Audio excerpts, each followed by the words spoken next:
The broadcast is now starting. All attendees are in listen-only mode. Good afternoon, ladies and gentlemen. Welcome to TechGeek webinar series, our endeavor to impart our keys. We believe that sharing of knowledge is the key to enhance our skills and grow us as professionals. With this principle in mind, we have initiated a series of webinars conducted by industry experts to give you all a crisp insight of various domains. The topic of today's session is IT integration in M&A scenario. And our guest speaker today is Murthy Rayaprabhu. He is the Delivery Unit Head, Integration and Legacy Management, CIO function at Tech Mahindra Limited. Accomplished leader with over 30 years of IT industry experience in managing business or practice units offshore, delivery centers, mentoring project teams, introduction of new technologies. He has held P&L responsibilities for more than a decade, has been an accomplished leader in maintaining customer relationships, setting up alliance partnerships, strategizing and execution of plans for business growth. He is currently working in Tech Mahindra as part of CIO team and heading the delivery unit responsible for M&A integrations. He played a key role in successful in IT integration of Tech Mahindra and Mahindra Satyam. So, without further delay, I introduce you all to our guest speaker. Over to you, Murthy. Thank you for that wonderful introduction. Thanks everyone for joining, and thanks to TechGeek.com for giving me this opportunity.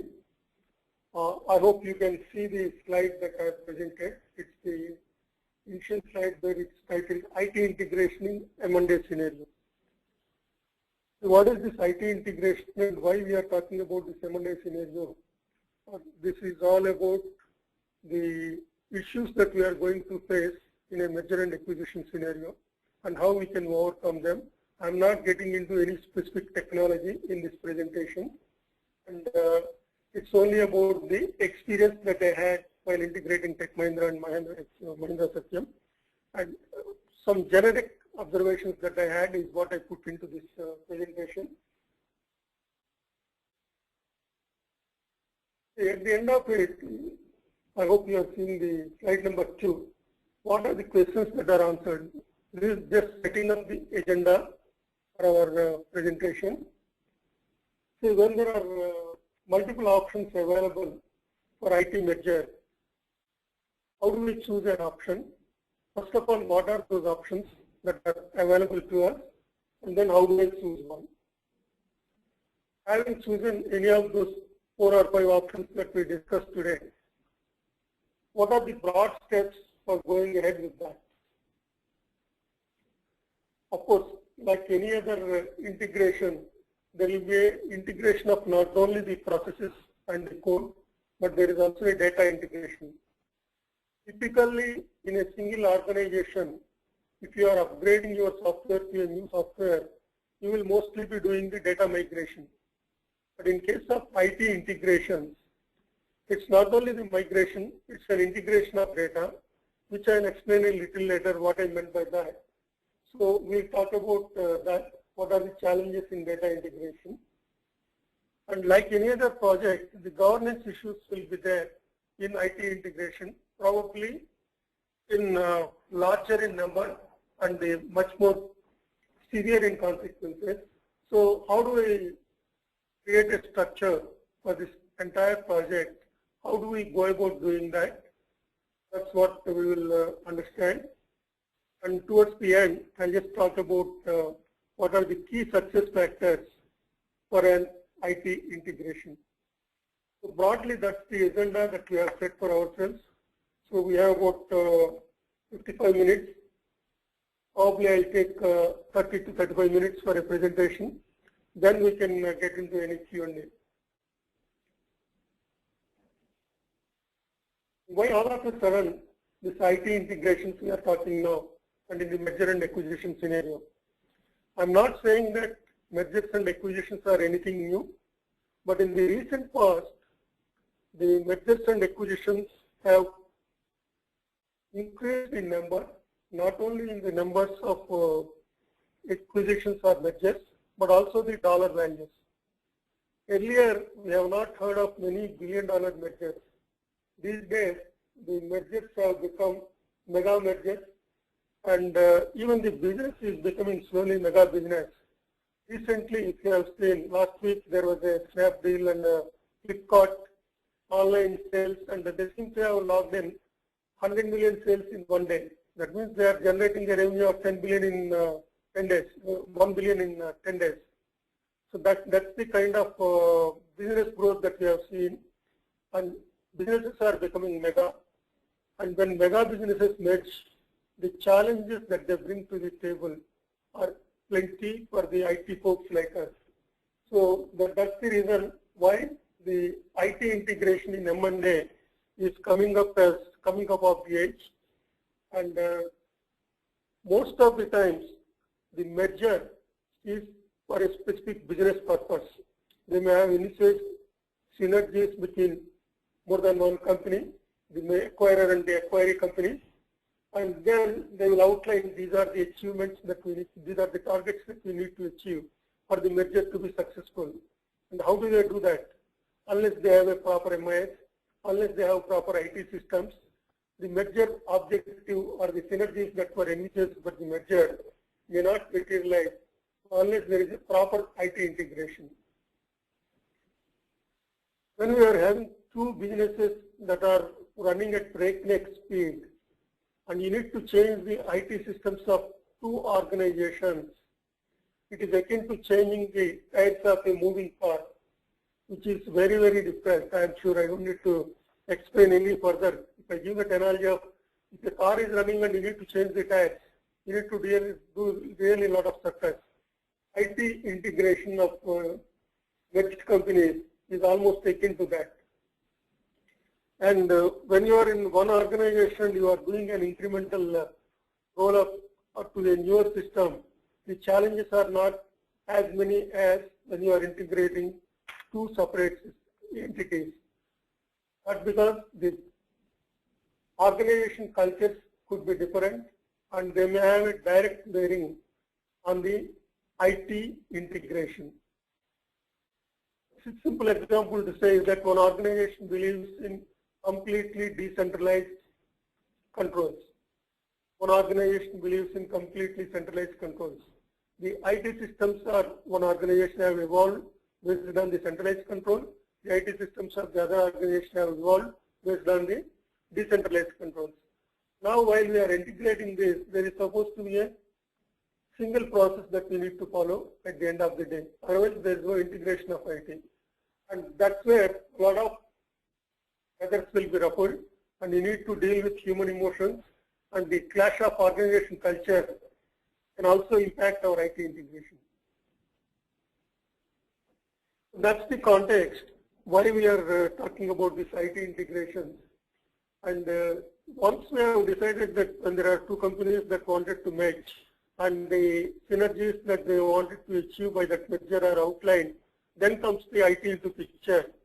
Now we have multiple options in front of us to enable the IT merger. What are those options? There are 4 options I am discussing in this slide and the next slide. The option 1 is that both these organizations are mega organizations, as we thought. They are into $1 billion of business, and they have accumulated multiple IT systems over a period of time. Some of them are homegrown, some of them may be in different technologies. One could be in .NET, one could be in Java, one could be in SharePoint, one could be in some other technology COBOL programs, or there could be more than one ERP in each of the organizations. Thus, the organizations have multiple sets of applications, maybe covering various areas of the business. It could be finance, it could be HR, it could be delivery, it could be procurement, it could be payment, various facets. There are multiple IT systems. Now we need to merge these two. So if that be the case, can we merge all of them? The simple answer is no. We need to have a strategy for that. The various strategies that we can adopt is, one is keep the systems of both acquirer and the acquiree the same way as they are. Don't touch them. Just write an integration layer. This is the simplest possible IT integration. You don't need to touch the acquirer systems or acquiry systems. Just the financial integration is probably what they are looking. Just to integrate the financials through a layer on top of these two. That is what I am calling the option 1, coupled with the integration layer. Typically, when do we do such a thing? The merged company and the merged acquirer and the acquiree, both of them are probably in two different businesses. For example, a real estate company or somebody is acquiring an IT business because they wanted to enter IT. Something like that, where their business models are designed, business domains are designed, but they want to acquire this to get into a newer area. So that's the kind of scenario where we can simply take their existing systems because their businesses are working with those and just write an integration layer on top to integrate the financials. And the advantage of such a merger is that it's very, very little time to integrate, and the investments are little compared to the meta merger that we can think of. And this can be utilized in situations where the integrations are not of the similar business, or they are different businesses and they can be grouped differently. Completely their independent systems are working, we don't need to touch them, we just need to provide an integrated view of them. And the disadvantage of that is that not utilizing the best practices of the one or the other. Each one may have their own best practices, we are not utilizing them. The combined results, when we have to use a layer, and each company have to push their data into the layer, and then the layer has to integrate, so the combined results could be delayed. Whatever governance controls you have set up in one system, you also need to set it up to other systems. So those are the disadvantages. So the simplest way is that when there are businesses that are disjoint and they are merging, then just create an integration layer on top of it and then achieve the IT merger. The second option that we can consider is, one of them is very strong in processes, in IT maturity. Then you straight away take the systems of that particular entity, either acquirer or acquiring, and then migrate the data from the other to the system. Typically, the acquirer software is used in such cases, and the acquiring data is moved into the acquirer's system.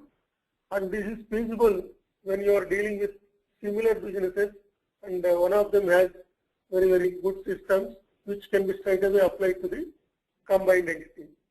So that's how we can use this second option. And what are the advantages of this? The process adoption is a bit faster because they don't need to debate multiple things about your process or my process, which process is better, how do we combine these two processes. None of those issues need to be debated. The process of one entity is taken, the IT systems of one entity are taken, then it is the data integration that they need to do. And you need to train only the other entity. One entity is already using those systems, they need not be trained further.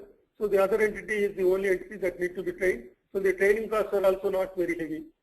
IT investments may not be significant. It's only the enhancement of the server licenses and some of those things are required.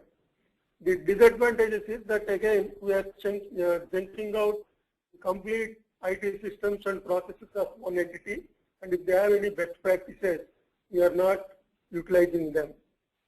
That is the disadvantage we have. And then of course, like any other big project, this has its own change management issues. The acquired entity or the entity which is getting migrated to the new system, we need to worry about the change management there as well. I'm going to the next slide.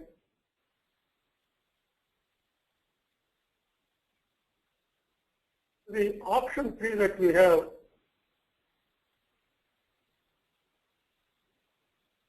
is best of the breed. Organization A had strength in some processes, organization B had strength in some processes, we can pick up the best of the breed processes from the board. We can pick up the best of the breed IT systems from the board, and then create an amalgamation of the IT between the two entities, and then achieve the IT merger. In such cases, when do we use it? Typically, both the entities are in a similar business. Both the entities have been there in the long, and both the entities have different process maturity levels. One may have process maturity in delivery, other may have process maturity in operations. One may have process maturity in marketing, other may have process maturity in some other process. So we have to see the processes of both the companies, analyze what is good for the combined entity, then achieve the integration. Adapt to the best practices of the both organizations. So that's what we meant here by the IT material using the best practices. And what are the disadvantages if I choose this path of selecting the best of the breed? Definitely, it's going to take a lot more time to understand the processes of both the entities. Both the systems have to undergo changes because we have taken some from here, some from the other entity. And there is a significant investment of time and money in achieving this. Definitely, the cost factor is a little high compared to the earlier two options, but the advantages can outweigh the cost that we are spending here. Basically, what we are trying to do in this method is we are trying to elevate the maturity level of the combined entity by amalgamation of the best of the breed practices. And of course, last but not the least, options that I am discussing is we just don't take either acquirer or the acquiry systems. Both have been there for long and both have legacy systems and they need to be chunked anyway. Both of them are IT teams are looking forward to the earliest opportunity to chunk those. So those are the kind of things. Probably you can choose an ERP or other system that suits both the companies better, and then migrate the data of both the companies into a new tool altogether. So neither will have, see this can be used, and neither of them have a well-established process that fits the combined entity. So those are the kind of scenarios where you can throw out the entire thing, but this is very, very tricky decision. It has to have a lot of thought process gone into that. Probably after deep evaluation, we need to get into this. No process from either of the companies is straight away adopted. Probably in the new implementation, we are again looking at whatever is the feasible option for the process, we are picking up that and implementing it.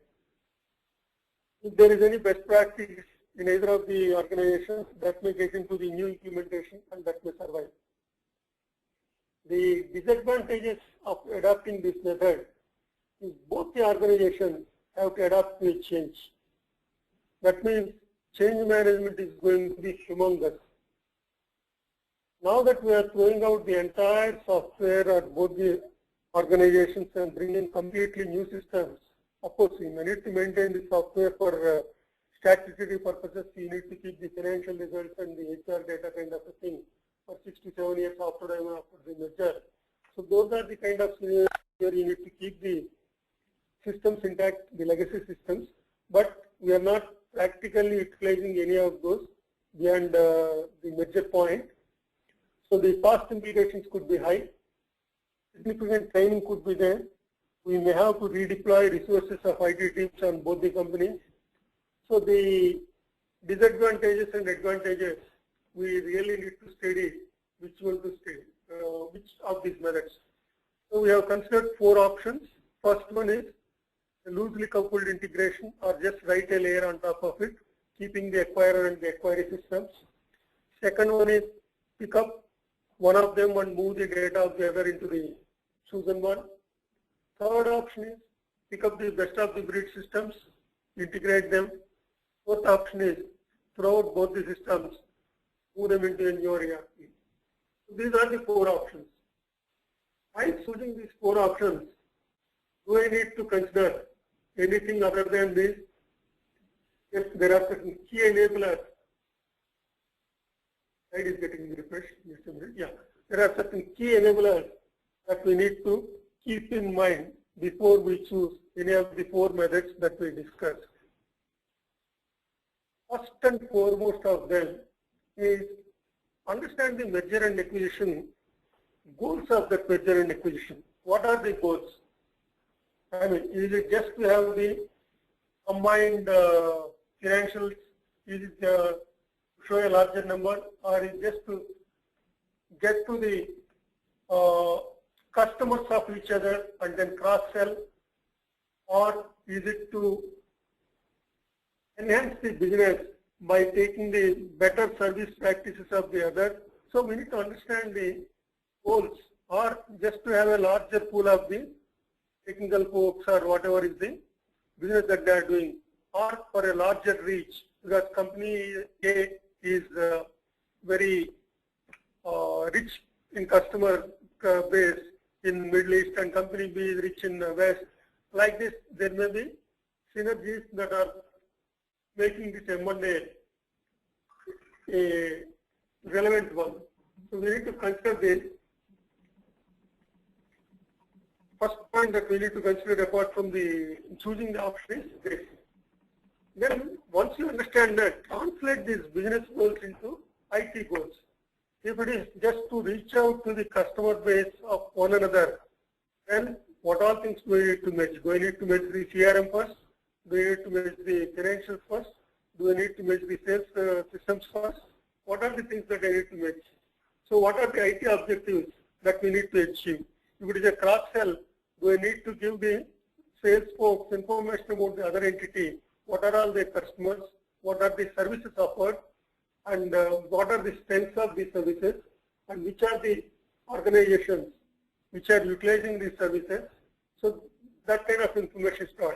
If it is about the skills of the employees of these entities, then how do I project a combined skill? Let's say you take IT, for example, since we are all IT folks, I take IT as an example. Acquirer and acquiring, both of them have, let's say, Oracle. If each one of them have 500 people in Oracle, the combined entity may have 1,000 people. So how do I project this to a customer? So it's about projecting the skill strength that is important. So we need to understand the strategy behind the M&A. We need to understand the business goals behind the M&A. And then if it is about the utilizing the infrastructure, for example, both of us do business in multiple cities in India. Let's say Bhubaneswar, we also have office, I also have office. Vizag, you also have office, I also have office. Hyderabad, you have office, I have office. Noida, you have office, I have office. Chandigarh, you have office, I have office. But you have some free spaces, I am looking for spaces in Chandigarh, whereas in Noida, I have spaces, you are looking for spaces. If these are the kind of things where it is the infrastructure utilization, first we may have to start there. So overall, before deciding on what method to choose, we need to understand the business goals and where to start, where to end. And last but not the least, and very, very critical one, is to go in a big bang approach or an incremental approach. What does this mean? What is this big bang and incremental? When I say incremental, assume that both the systems have, both the organizations, the acquirer and the acquiree, have HR systems, have finance systems, have delivery systems. Take any process, procure to pay, recruit to retire, order to cash, cash to delivery, order to delivery, delivery to cash, whatever process you take, I am sure both the entities have some systems. And let's say the decision is first I want to combine the HR systems so that I can see the combined strengths and the skills of both the organizations in one place. So employees will get matched, the HR systems will get matched. If that be the case, so I may start with HR. But once I have to cut down, rather the HR alone from the entire IT systems, then I need to understand what all integrations HR has with finance. For example, for employee payroll or employee reimbursement, the finance may be buying data from HR. So there is a linkage of employees to finance. The employees could be utilized in projects. When I have to allocate various employees to various projects, I need to access the employee database. Like this, the links from HR to various other systems, we may need to see what are those links, cut those links, and then rebuild links with the new HR system. So incrementally, I have introduced HR into both organizations. I kept others as is, and I have done integrations like this. So these are incremental. Then I may take finance, then I may take delivery, then I may take something else.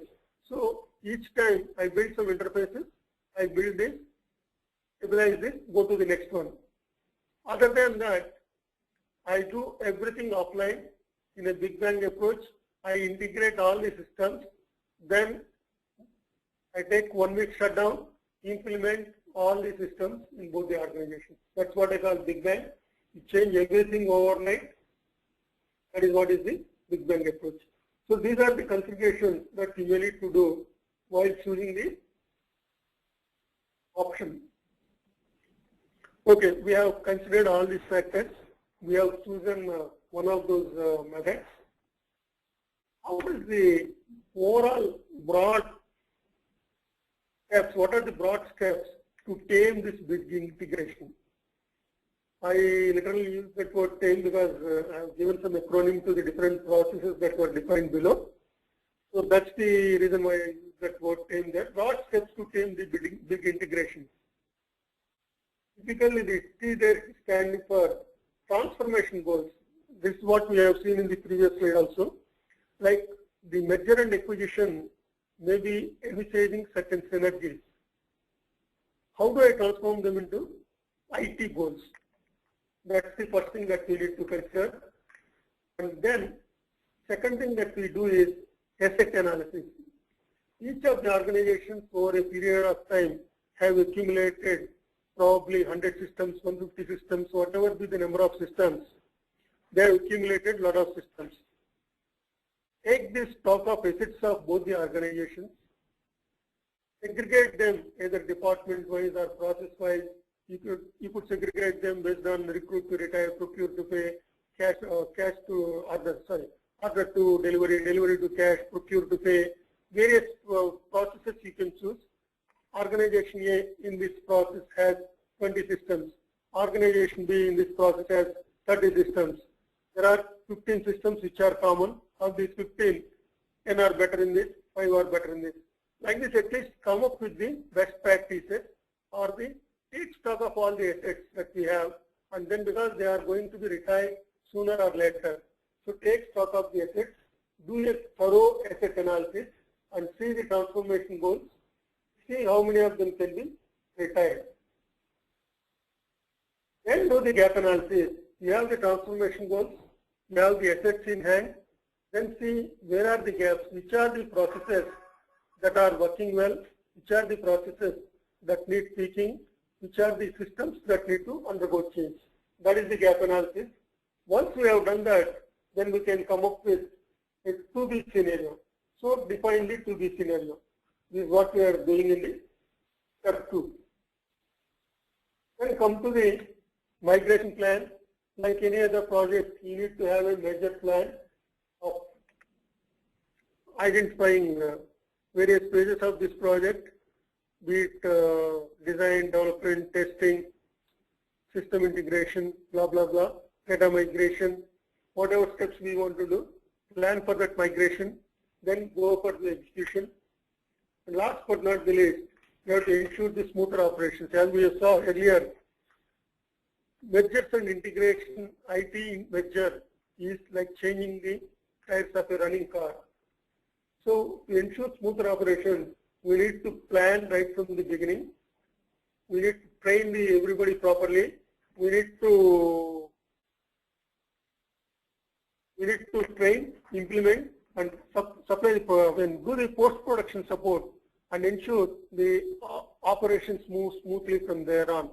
So this is the broadly the steps that we can define to tame the big integrations. And when we are talking about so many things, how does it happen on the ground? Obviously, we are talking about best of the breed systems, best of the breed policies, and then there are tools to synchronize, there are processes to synchronize, there are policies to synchronize.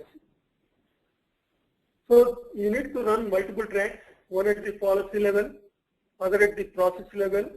Policy synchronization could be organization A had 20 leaves, organization B had 30 leaves, organization A gives 5 days a week working, organization B has 6 days a week working. Whatever be the changes, whatever be the policy differences, somebody needs to sit through and define the policies for the combined entity. Most of the times, more often than not, HR is the one which leads many of these policies.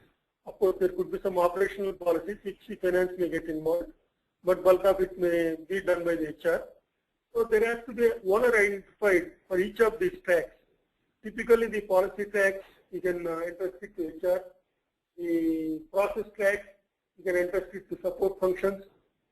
The tools, of course, the IT department is the best enabled to see what are the tools for the integration, and IT can own that responsibility. So we are now moving away from the plan that we thought earlier in the broad steps that we thought into breaking that into 3 or 4 tracks and then organizing them, identifying owners for them. Then once we identify when the policies are getting matched and the processes are getting matched and tools are getting synced, we need to take it to a management review because the policies will undergo change, the processes will undergo change. The management approval is very, very essential when you are doing such a mega measure. So you need to establish probably a council, management council, and then get their review. And each of the processes, when they are undergoing changes, process acts from both the acquirer and acquiree, it is better to be run through them and then do a sanity check. And once that is done, the rollout will be the headache of the IT head. And while doing all this, you need to socialize users to keep updating them about the kind of changes that are coming to the systems by showing a demo of the upcoming things, by conducting roadshows, and of course, before installation and implementation, we definitely do the end user training. And the items that were shown in the purple at the bottom of the slide, they're all the typical IT tasks that will go on at the background in parallel while all these things are going on. These are the typical IT tasks: SAGIT, steady, gap, to be processed, the policies, tools, and system development and testing, migration enablement. All these things will follow the changes that are coming into the systems.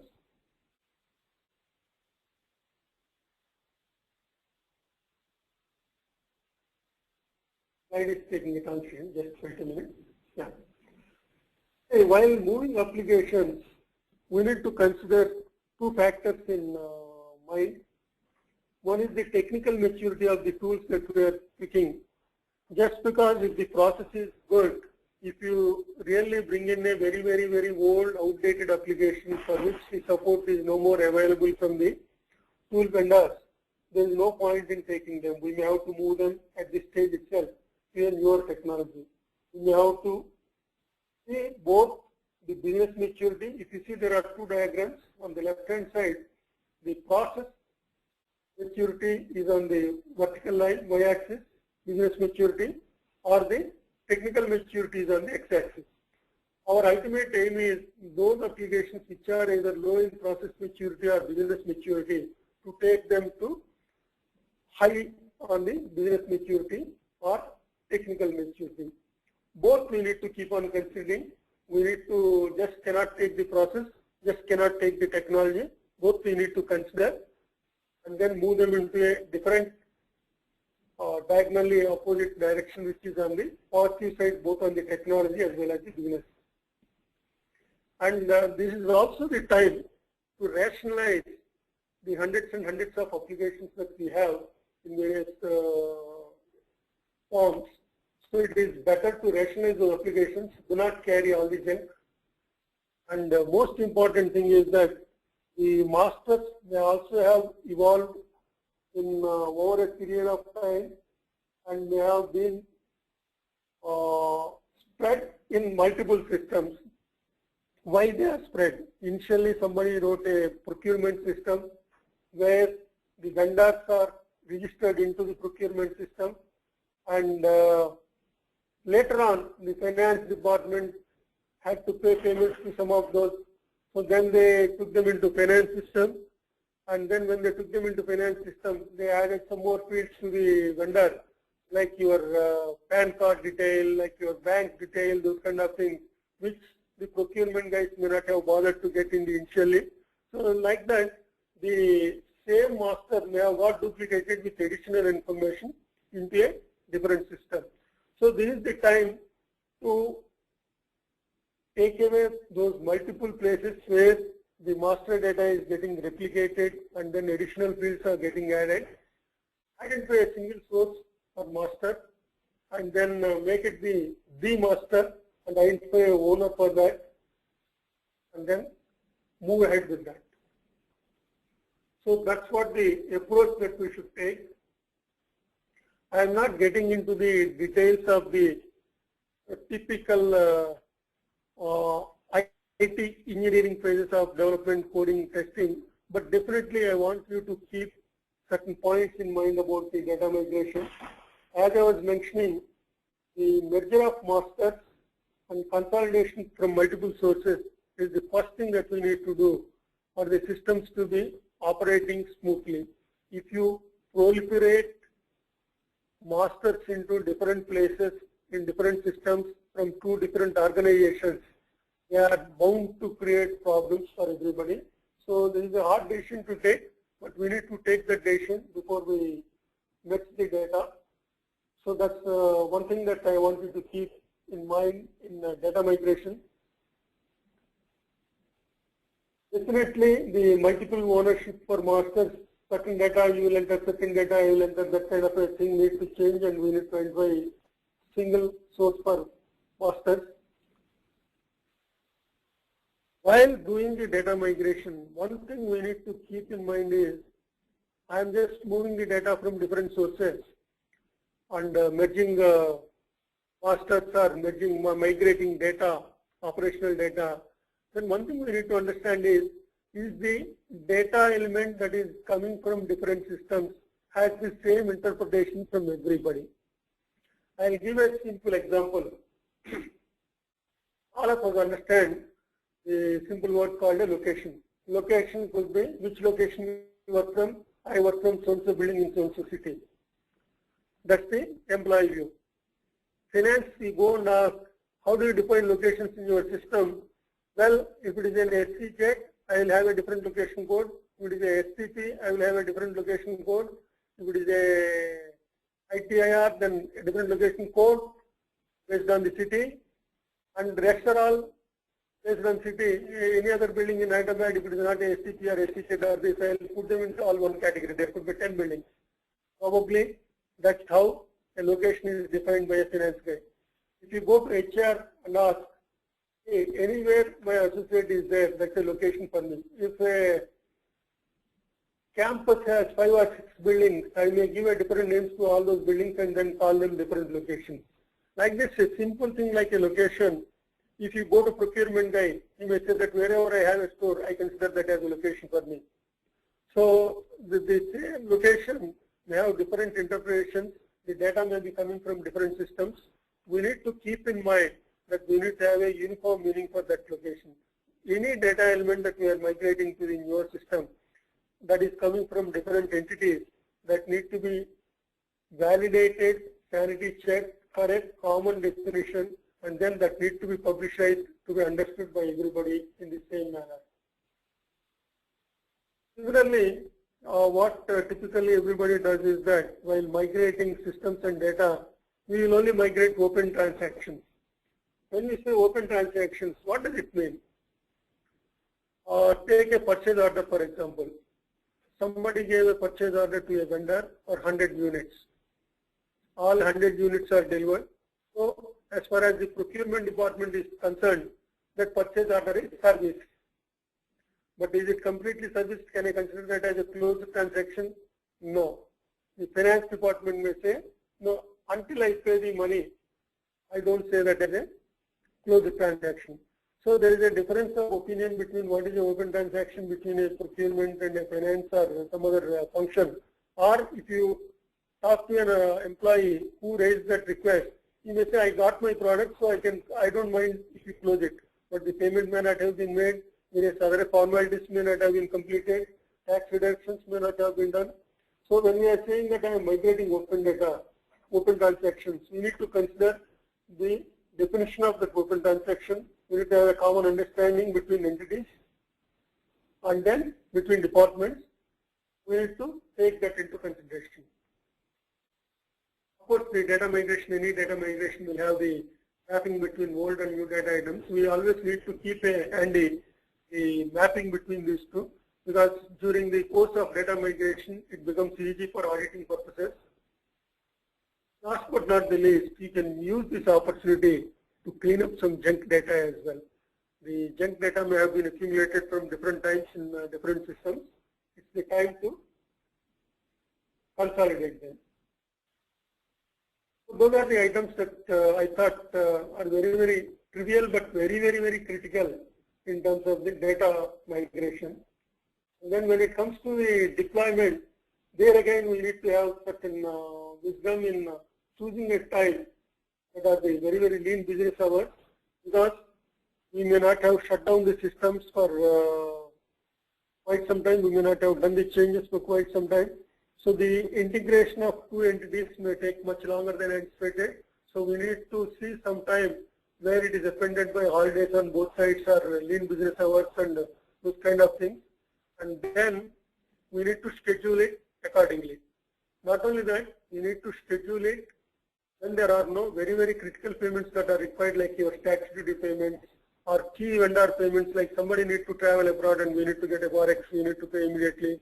So those are the kind of things we may need to plan in advance and before the systems are shut down, so that there is minimal disruption to the business. And when the systems don't open it all of a sudden to everybody, they also open it to the key who are system friendly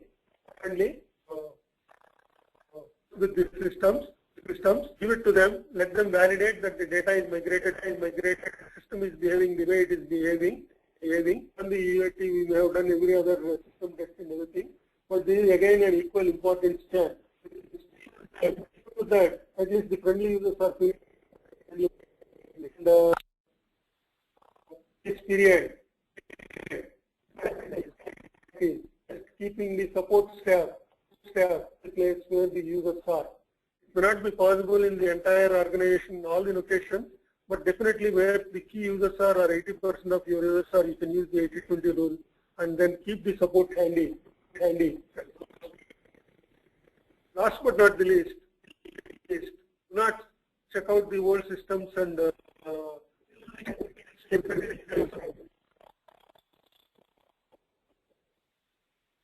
that's about the. Murthy, I'm really sorry to interrupt. All these pages, I'm sure you will come across various challenges. Those key challenges I have listed here are the key change. When Hello, Murthy. I'm mega really organizations sorry are to coming for interrupt. Are you able to hear integration. me? Hello? Yes, Murthy, your voice is breaking. Can you please check the network? Second. Phone. Landline. Huh? Yeah, your voice is not coming clear. Please check. Can you hear me? No, it's not better. Can you please redial How into about the now? session? Okay, let me just check. Can you say something? No? Is it any better now? I removed speakerphone and picked up the handset. Yes, this is better. Please continue. Yeah. What are the key challenges that we see in any of these pages is very likely you will persistence when this kind of merger and integrations, because the entire systems are likely to change, at least for one party or the other, both. The resistance to change will be a little heavy. Manage it to it from the top management. Management need to be planned quite well in advance. Integration is another challenge that we need to overcome. I explained in one of the slides, three tracks that we are running. Integration track. People underestimate the requirement of this. It's a challenge. Estimate the challenge. Integration is not a simple data integration. It is data integration. It's not just data migration. This is that when you are bringing in employees system to the other system. Any employee having maybe 100 or 500 or 1,000 or 10,000 is already there in the system. That are coming from the other organization, they will have to be given a new employee ID. And when you change the employee ID of a new existing employees, actions that are coming from there to be listed accordingly for this employee. The data integration is another major challenge. There could be certain customer specific of the organization. That is typically that's another challenge that we need to consider. Last but not the least is tools that we are making for the combined entity equally. So that's about the that we are going to face. I know that we are almost 10 minutes. I'd like to keep some time for. So the key success factors, which are in some side or other in this, but we need to keep in mind is that is definitely the foremost among all of them is that business goals of the merger need to be understood by the IT teams and then translate them to the objectives. Definitely, you need to identify the combined processes. Make the owner for each of those processes. Similarly, the masters at a very early stage. If owners, because there are two companies that are merging and then for long create troubles of all the better to identify the owners at the earliest stages and then let them make the judgment on what is best right for the combined entity. Governance structure is again another thing that I would like to highlight in this last slide. The management, the process owners need to key role compared to the IT user. IT team can only enable change that is coming need to be explained to the users in their own domain terms, champions with the fullness of the change management. That's another point. Whenever there is a process change, give a process document that is thorough and detailed, transparent to all concerned. Do not document every cut terms. It is understood differently by different create for data integration. Of course, is a major challenge. System performance for the combined entity, definitely load check, load for a must. And if there are multiple scripts which data is back and forth, either through scripts or through mechanisms that we are doing, the database replication, it ensures that the latency is the minimum, because there are two different entities coming together and there could be a lot of data movement that may have happened. And on top of it, if we put the integrate data or migrate data of one system to other to be taken.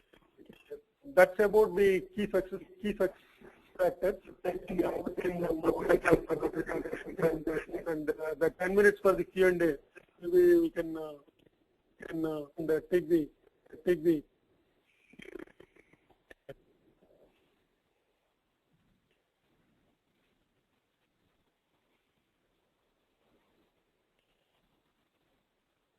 Aradhana, is this audible now? And everybody can hear?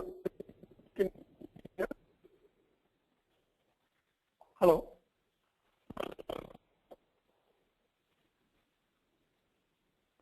Hello?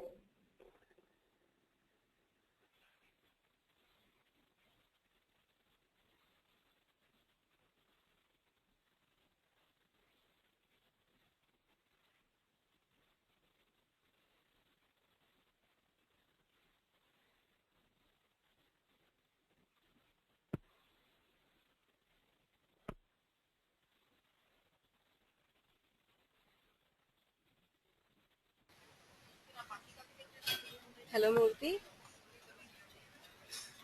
Am I audible to you?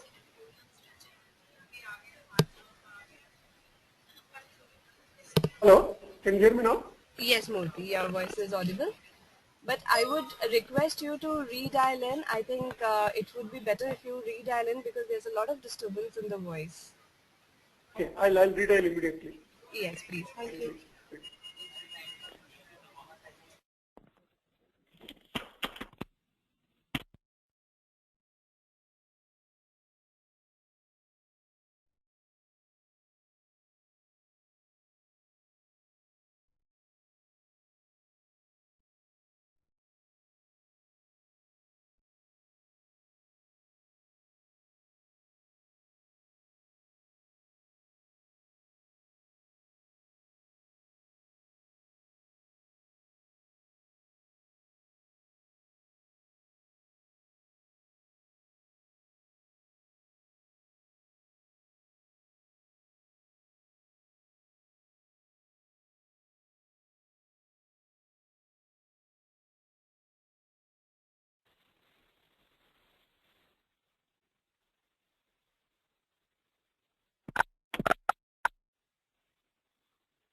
Hello?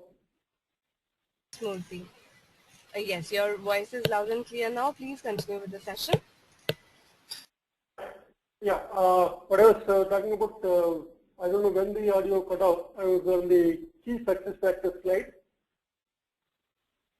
And I did recite some of those and suggested if there are any questions we can take now because it's almost 4 o'clock. We hardly left with 10 minutes. Or you want me to repeat that last slide? You want me to repeat the last slide or can we go to Q&A? Continue with the session where you have left off. Yeah.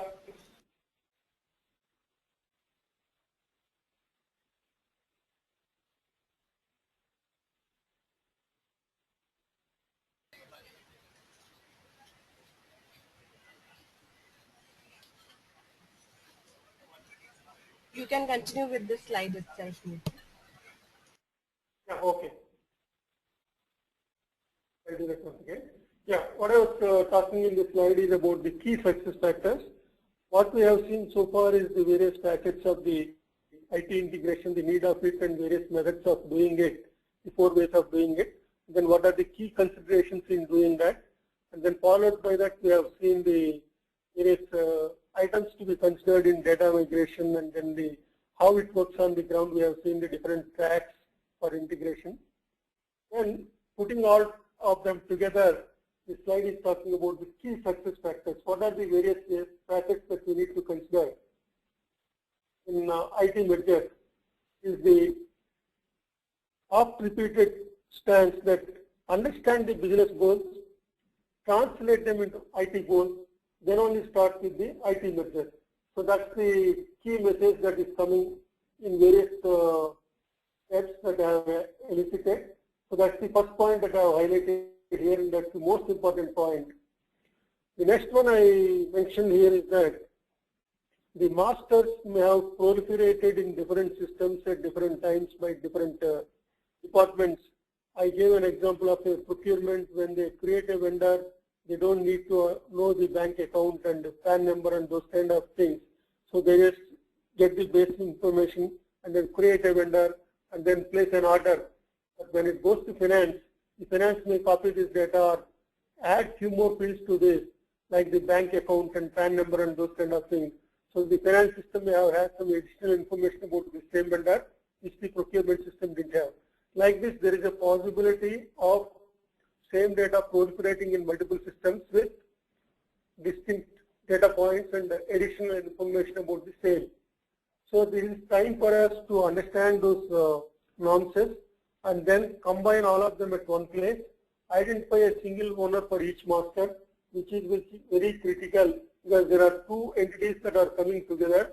So the masters may have come from two different entities and within each entity from different systems. So it is very, very essential to keep this in mind, combine them, identify a single source of owner for the integration process. The early stage, that's the point that I mentioned there. Most important thing is that since there is a major merger that is happening, the governance is going to be a very, very important factor, and the auditors, when they audit at the end of the merger, it should be acceptable to all. So that's another reason why the structure that we spoke about earlier of the management council review or the process owners review and the structure that is required for the governance needs to be in place from the very early stages because the process may undergo changes at different points in time. Change management, IT teams alone cannot do, and it is better done by the process owners because they need to tell the users in their own domain terms. So it is better left to the process owners rather than taken by the IT team. This is another point that I am making. The change champions have to be from the process owners. Wherever there is a change in the process, it needs to be detailed to the last level. Otherwise, the new process, when you are introducing in a combined entity, if it is not understood uniformly from both sides, it may create trouble all through. Data integration is another major challenge. I have already elicited few cases. The simple example of location itself I can state again. So data integration is a major thing that we need to keep in mind for the successful completion of the project and successful implementation of the project and successful rollout at the end of it. Last but not the least is the performance for the combined entity. When the size doubles into one system of two entities coming into one, the size is bound to go up. So the hardware and software sizing that is required is taken into consideration. So these are some of the key success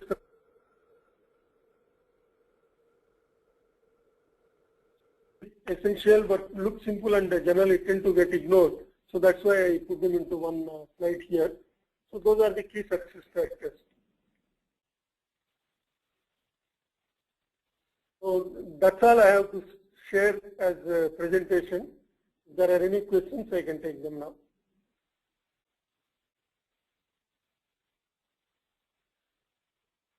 Thanks for the insightful presentation, Murthy. As we have a little time constraint, I would request you to take one question and then sum up the session for today.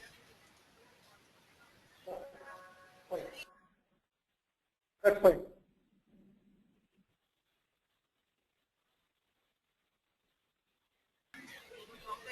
Are you able to see the question? Just a second. Yeah.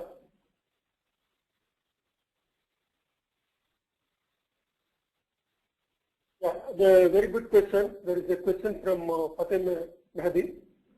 The question says that do level of organizations matters most during the M&A?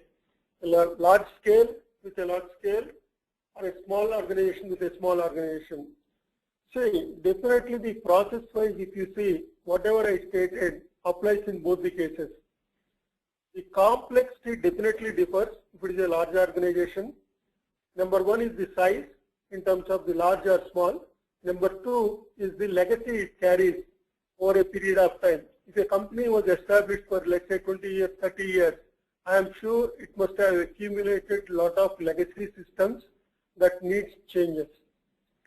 If the companies are small, the IT integration could be faster and may not be so complicated, but as far as the process that I mentioned is can be applied for both. A good question.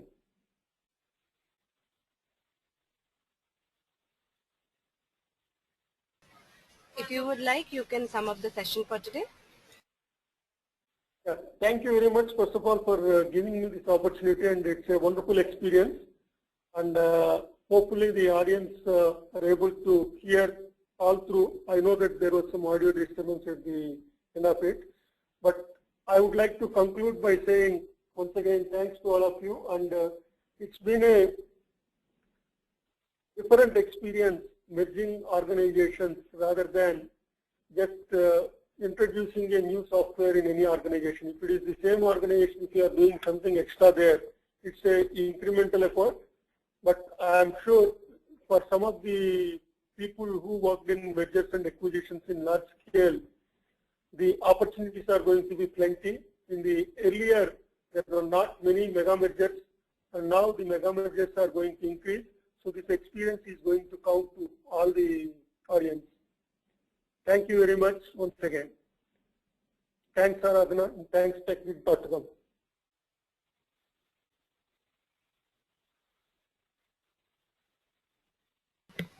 Thank you, Mr. Murthy, for taking the time out and having us. Thank you. It was indeed a great session. I would also like to thank all our participants for their support in making this webinar a success.